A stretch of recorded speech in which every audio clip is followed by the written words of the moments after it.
Bismillahirrahmanirrahim. Nahmaduhu wa nusalli wa nusallimu ala rasul karim, amma ba'd.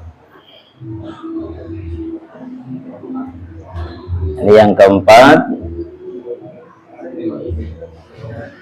masih bab banyak jalan menuju kebaikan. Jalan menuju kebaikan itu banyak. Anhu dari Sayyidina Abu Dzar, beliau menceritakan anna nasan qalu ya Rasulullah dhahaba ahli dusur bil ujur. Ada banyak dari kalangan sahabat itu instruksi, ya. Kalau bahasanya Pak Warnya apa? Instruksi. Paham? Instruksinya sahabat itu, ya Rasulullah, ini orang-orang kaya pergi dengan membawa pahala yang banyak. Jadi kalau kita mau ngelawan orang kaya itu kayaknya kalah, ya. Kalah dunianya, kalah pahalanya, gitu. Apa yang dibuat orang kaya, ya? Diceritakan sahabat itu, yusalluna kama nusalli. Ya Rasulullah, mereka sholat kayak kita. Wa yasumuna kama nasumu, mereka puasa kayak kita. Yang enggak kita miliki ya tasaddaquna bi fuduli amwalihim. Mereka bisa sedekah, infak, sedekah dengan harta mereka, kami nggak bisa. Ini kalahnya orang miskin sama orang kaya. Kalau sholat sama-sama, puasa juga sama. Tapi kalau sedekah, nah, orang kaya mampu, orang miskin nggak bisa. Nah, maka ini sahabat itu instruksi. Maka dijawab oleh Nabi, nggak usah minder, gitu ya. Kamu yang miskin nggak usah minder. Awalaysa qad ja'alallahu lakum ma tasaddaquna bih. Bukankah Allah itu sudah menjadikan apapun yang kalian miliki bisa disedekahkan, bisa menjadi sedekah. Tidak hanya harta yang bisa disedekahkan, apapun yang kalian miliki bisa menjadi sedekah. Nggak ada uang, bisanya tenaga kan bisa. Kata Nabi, apa inna bi kulli tasbihah sedekah. Setiap tasbih yang kita baca jadi sedekah. Kullu takbirah sedekah. Setiap takbir yang kita baca pun sedekah. Kullu tahmidah sedekah. Setiap tahmid alhamdulillah yang kita baca jadi sedekah. Kullu tahlilah sedekah. Tahlilan yang kita baca pun sedekah. Ini kalau tahlilah itu bukan tahlilan tapi la ilaha illallah, itu juga sedekah. Kalau diartikan tahlilan, ya isinya banyak, ada yasin, ada dzikir-dzikir yang macam-macam. Amrun bil ma'ruf sedekah. Amar ma'ruf juga sedekah, nahi mungkar juga sedekah. Bahkan dikatakan oleh Nabi, wa fi bud'i ahadikum sedekah. Jima kalian juga sedekah. Nah, Pak Warna tahu jima? Jima apa?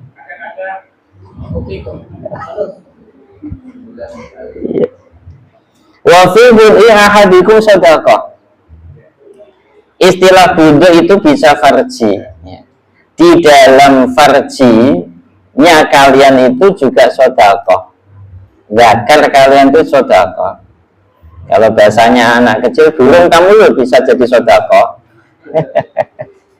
Coba kalau pulang nanti Pak Warna burungnya jadi sedekah.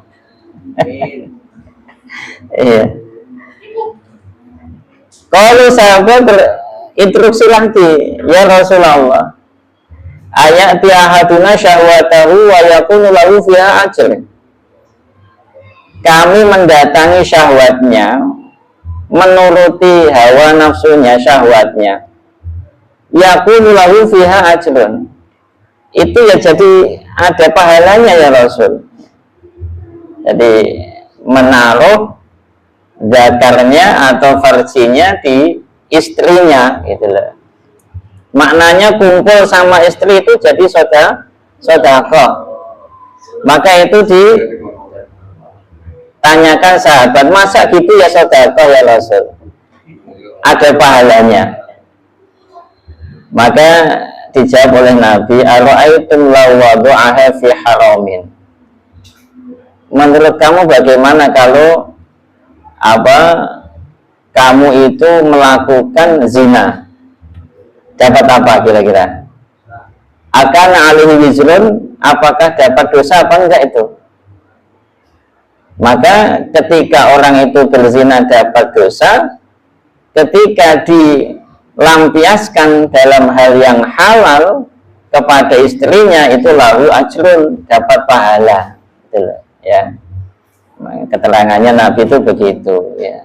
Kalau zina dapat dosa, kalau dilampiaskan kepada istri itu jadi dapat pahala. Itu loh, ya. Nah, ini hadis ini apa yang harus kita ambil, ya. Jadi inilah sahabat itu, ya. Sahabat itu selalu berlomba-lomba untuk berbuat kebaikan, nggak mau kalah sama orang kaya, ya. Orang kaya boleh sedekah dengan hartanya, tapi jangan orang miskin nggak mau sedekah. Sedekah itu macam-macam. Jadi jangan minder, jangan merasa nggak bisa bersedekah. Maka sahabat itu nggak mau kalah dengan orang kaya yang miskin. Juga sahabat itu sangat-sangat rakus untuk mendapatkan pahala yang agung. Urusan pahala nggak mau ketinggalan, urusan dapat anugerah Allah nggak mau ketinggalan. Kadang kalau kita bentrokan jadwal kataman dengan jadwal yang lain, alhamdulillah ada juga nggak ikut kataman. Nah, ya kan. Ya, jadi kalau bisa kita itu berlomba-lomba untuk menggapai pahala dari Allah, juga anugerah dari Allah. Ya. Layaknya sahabat. Ya. Dan sahabat itu akan merasa sedih kalau ada amalannya yang kurang sempurna. Malah diceritakan tuh Nabi SAW tuh pernah kelewatan nggak bangun tahajud, itu langsung beliau mengkodok 12 rakaat, dikondok sholatnya. Maka diikuti oleh seorang ulama itu juga banyak, ya, yang mereka itu kalau kelewatan satu amalan maka akan dikodok sholat kelewatan, bukan kelewatan dalam arti meninggalkan, jamaahnya kelewatan. Kalau meninggalkan sholat nggak mungkin, jamaahnya kelewatan langsung dikodok sholat 12 kali gitu. Dalam rangka mengkapukkan setan. Kalau diterus-teruskan subuh telat, besok ya telat terus, ya. Tapi kalau dikapukkan setannya sekali subuh itu kelewatan langsung diganti 12 kali subuh, nah, maka itu bisa jadi besok setannya nggak ngajak lagi. Takutnya khawatir ketinggalan satu diganti 12 repot, mendingan biarin aja sholat subuh ini, ya kan, gitu. Wallahu a'lam. Yang kedua, luasnya yang bisa dipahami dari ibadah di dalam Islam itu. Ibadah itu luas maknanya.